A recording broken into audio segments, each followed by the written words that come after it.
and welcome back to another episode of If You Know, You Know. And if you don't know, I think it's worth taking some time to reflect a little bit on it. Right. Because not every, your relationship could have turned sour afterwards, but not every aspect of it was bad lah. I don't think every aspect of it could have been bad. That's very true. Or at least the relationship must have taught you something lah. If it taught you nothing, then That's true. That's really a waste of time. I'm Nicole. I'm Rain. And today's question is... Okay lah, today's question is not so much of a question, it's more of a prompt. Picture you're talking to your ex, finish the sentence. You hurt me, but thank you for blank. So our whole episode today revolves around this single line. Yeah, basically about what the things that we are thankful to our exes for. Why are you even... So right, again, I was writing using prompts, and I pulled out this card and I wrote it down. We love a good self-aware girl. I'm not gonna read everything, of course. I'm just gonna pick out points. I have stickers in here, by the way. Look. Okay, do you want me to hold your mic for Yes, you? please. Because you look... While I flip. Whoa. Whoa! I'm looking at it now also, and whoa. Whoa, that is long. Okay, so I wrote the prompt at the top. Oh my god, no one zoom in on this. But I wrote at the prompt at the top. The very, very first thing that I delved into was teaching me lessons about love. There was one very memorable incident for me. I realized maybe it's time to undo some of what I know from my parents. One of the first few things I feel like my ex taught me was to love in a more constructive way. So basically the example that I cited here was that I used to show my worry through anger because that's what I learned from my parents, right? And I felt like it was something that I had to unlearn and consciously be like, oh, actually he's right. He pointed it out, and I was like, okay, well, he's right. Why am I angry when your main emotion is concern? yeah, correct. Why would you rage at your partner when he's already not, for example, if he's sick and then you show concern through anger? That's a little bit okay, but I need an up, example of like how do you actually like he's sick, then you go like, see lah, you sick already. Like, you know, it's the very like it's the parent I told you thing. so. It's a very parent thing to do, right? Okay. But obviously it's not very constructive when you are like lying in bed. I mean, I should know lah. I should have seen, but I used to run away. I used to not run away from home, but like I used to not stay home when I was sick, right? Because I didn't want my parents to scold me. So I would be out the whole day just like doing something or at school or what, just feeling like shit because I didn't want my parents to scold me. For being sick? That's quite They would sad. scold me for being sick. So it's something that I learned lah. I picked up and I realized that okay lah, it's not great. But I understand. As in, it's very inevitable for parents to show their love in the form of anger because they're just flustered and they're like panicky. So they're just trying to get things fixed and try and get things settled. But they don't understand how it comes across. Correct. Yeah. So very succinctly, that's one of the things that I'm thankful to my ex for, teaching me how to love in a better way lah, not so aggressive. Right. Wow. Actually, that's a really, really good point. Because I really self-reflected. yeah, you really did. And now you are making me self-reflect on camera too. Because I am so that kind of person. Like whenever I'm concerned about my partner, let's say if he hasn't replied me for a long time when he said he was going to do something somewhere, then I won't be like, oh, are you okay? I'll be like, why are you not responding to my messages? Oh my god. yeah, like multiple times. And it's so bad because now I'm thinking back about it and I'm like, I know that he knew that I was concerned, but the way that I portrayed myself was so horrible in a sense where if I were him and I came online to see all the messages, I would not feel welcome. I'd be like, Same. why is she worried or she angry? yeah, and I won't feel inclined to respond in that sense that I would want to run away even further because I don't understand how am I supposed to react to this kind of anger in that sense. So actually that's a really, really good point because okay, I have to work on myself. I mean, we learn with every relationship, right? True, and this is something that he pointed out and he taught me lah. So I'm very, very thankful for that. That's like, true. moving on is definitely something to take note of. Yeah. Well, if you can see her journal right now, it's just like there's barely any space. It's just full of words. Yeah. Because he was my first serious relationship, I learned a lot about how to be in a relationship. So I used to not know how to update Or like when I go home, I'll just be home, I wouldn't say like, oh, I reached home already. Yes. Yes. And it's very important to me now, these foundational things. And yeah lah, I guess everyone has that one person who taught them or like adjusted together in a relationship. That's so sad. As in now I'm thinking back to the first person that I had this that I had this happy with, and that's making me very sad. Okay, anyway. Oh no, I put my hand. No.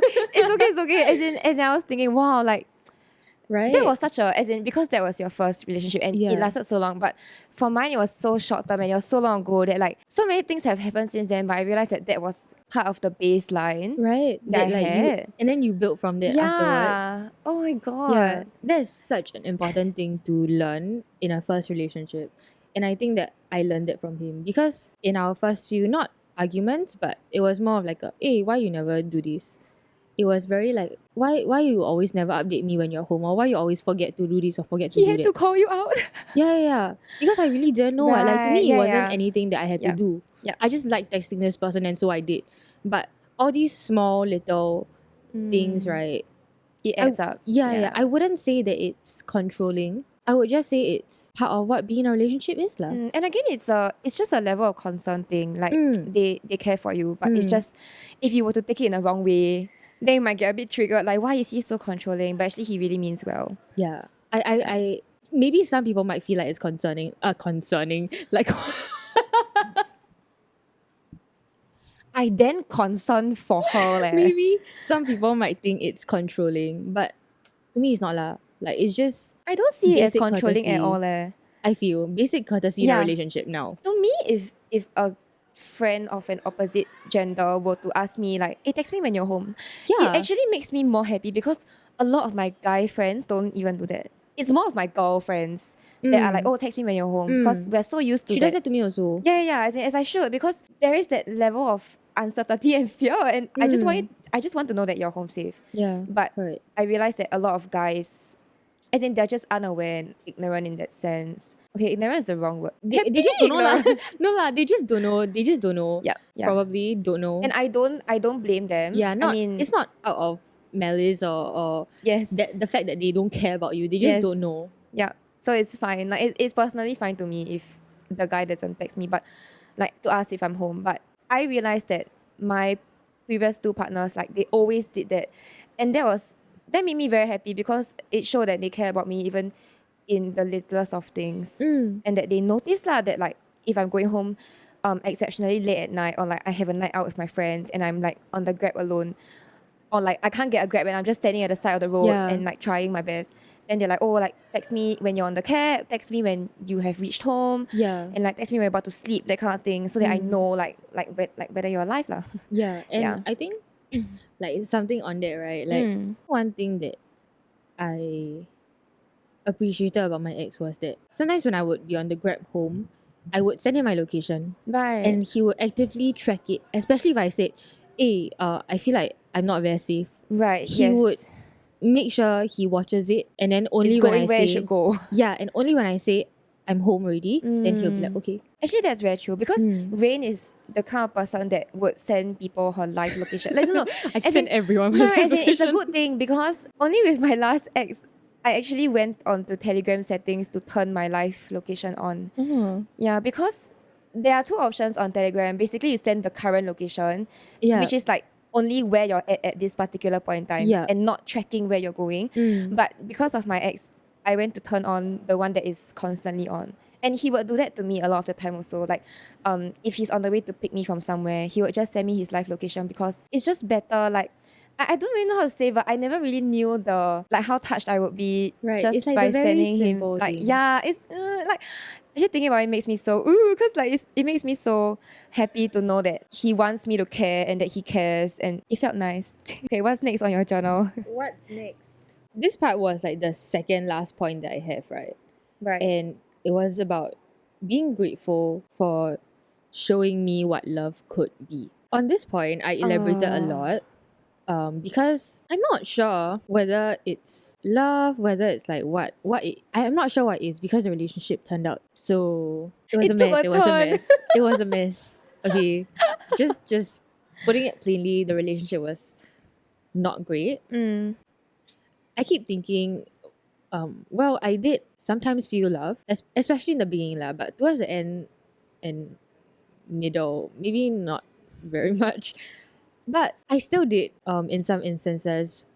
And I don't know if it was a warped sense of love, which is why I cannot fully say I'm very thankful to you for this.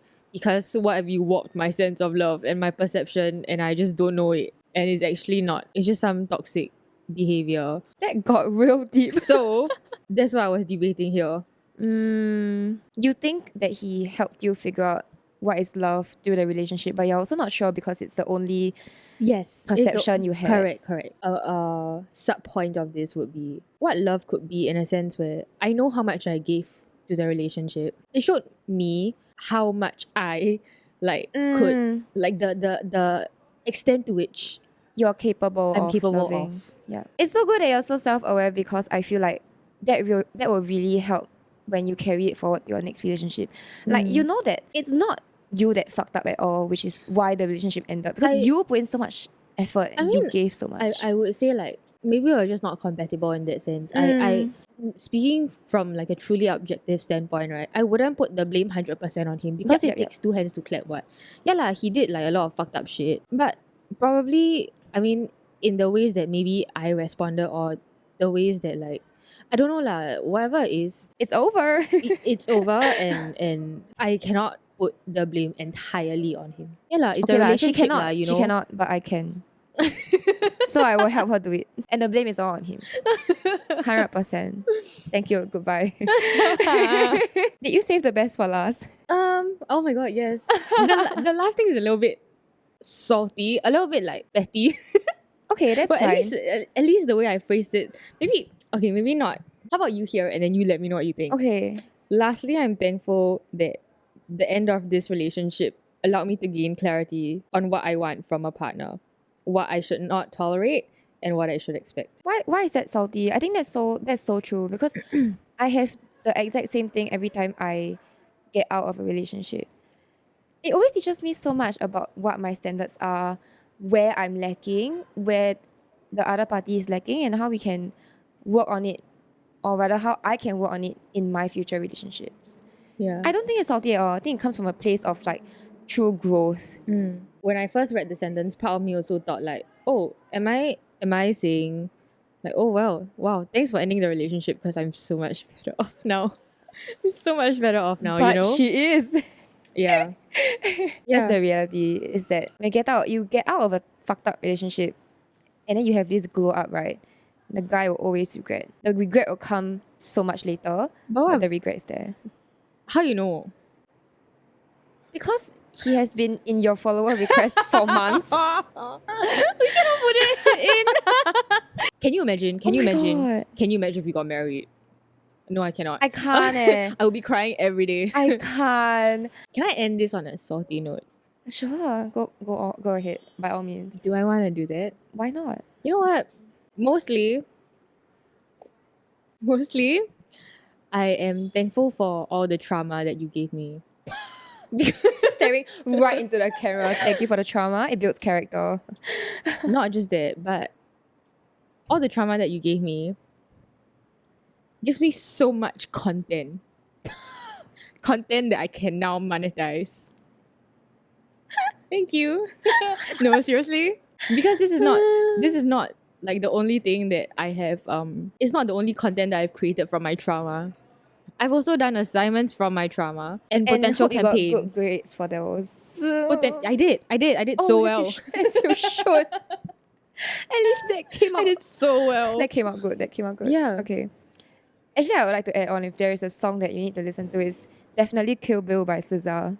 If you are salty about your breakup. But I mean, on this note that obviously like we are thankful to our exes for a couple of things. Yeah.